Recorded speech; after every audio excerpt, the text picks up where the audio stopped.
I want to start with a question.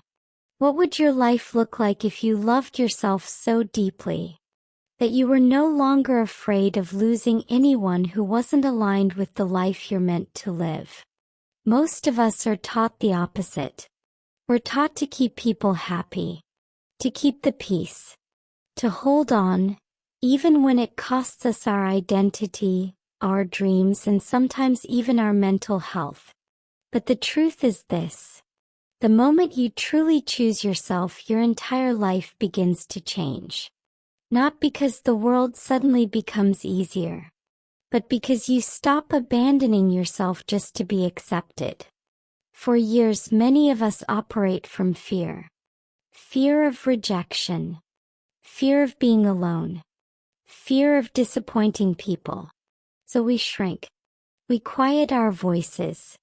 We tolerate relationships that drain us.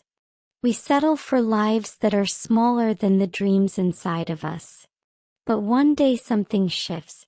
You realize something powerful. Your life was never meant to be built around other people's comfort. It was meant to be built around your purpose. And purpose requires courage. Sometimes it even requires what the world calls delusion. Now hear me clearly when I say this. Every successful person you admire believed in something before it existed. They saw a future that nobody else could see.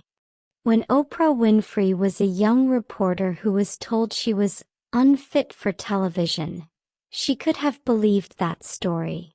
But she didn't. She believed in a version of herself that the world had not yet met. That belief changed history. What people call delusion is often just vision that hasn't happened yet. You must believe in the life you want before the evidence appears. This idea echoes in books like The Secret, which popularized the concept that the thoughts we focus on influence the direction of our lives.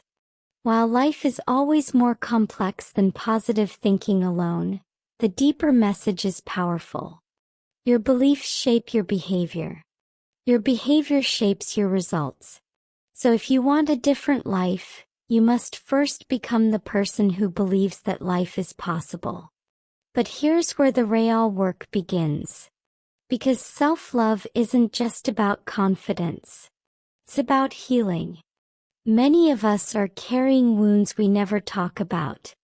Childhood experiences that taught us we were not enough. Moments of rejection that shaped how we see ourselves. Voices from the past that still echo in our minds. Those wounds become invisible scripts that guide our lives. They tell us, "You're not worthy. Don't try. You'll fail." But those scripts were written by a younger version of you who was still trying to understand the world. And that's why healing your inner child matters. Books like The Body Keeps the Score explore how trauma can live in our minds and bodies long after an experience has passed. Healing means learning how to release those emotional patterns. It means becoming the loving voice that your younger self needed. It means forgiving yourself for surviving in the only ways you knew how. Self-love also means taking responsibility for your life. Not blaming the past forever. Not waiting for someone else to fix things. But deciding that from this moment forward, you are the author of your story. Psychologist Nathaniel Branden wrote in the 6 Pillars of Self-Esteem that healthy self-esteem comes from practices like self-acceptance, personal responsibility, and living intentionally. In other words, confidence doesn't appear magically. It is built through the daily act of choosing yourself.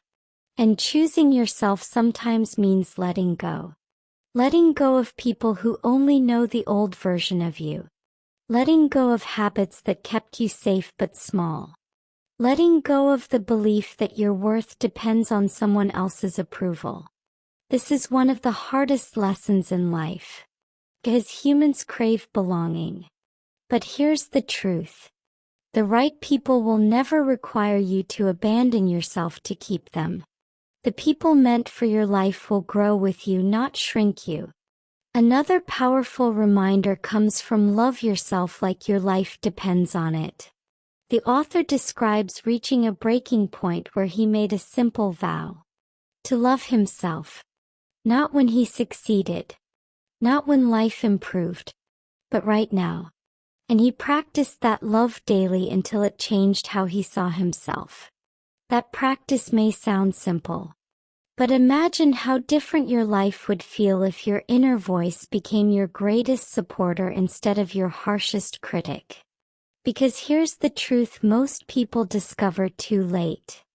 Your relationship with yourself determines the quality of every other relationship in your life. If you don't believe you deserve love, success, or peace, you will unconsciously reject the very things you want. But when you truly love yourself, something extraordinary happens. You stop chasing validation. You stop begging for attention. You stop settling for less than you deserve. Instead, you begin moving through life with a quiet confidence that says, "Everything is working in my favor." Even when things fall apart. Even when doors close. Even when people walk away. Because sometimes the universe removes people and situations that no longer match the person you are becoming. So tonight, I want to leave you with this thought. Somewhere in the future, there is a version of you that already has the peace you want, the confidence you want, the life you want. The question is not whether that version exists. The question is, are you willing to become them? Are you willing to believe in yourself before the world does? Are you willing to heal the parts of you that were taught you weren't enough? Are you willing to choose yourself, even if it means losing people who only loved the version of you that stayed small? Because the life you want is not waiting for permission. It's waiting for your decision.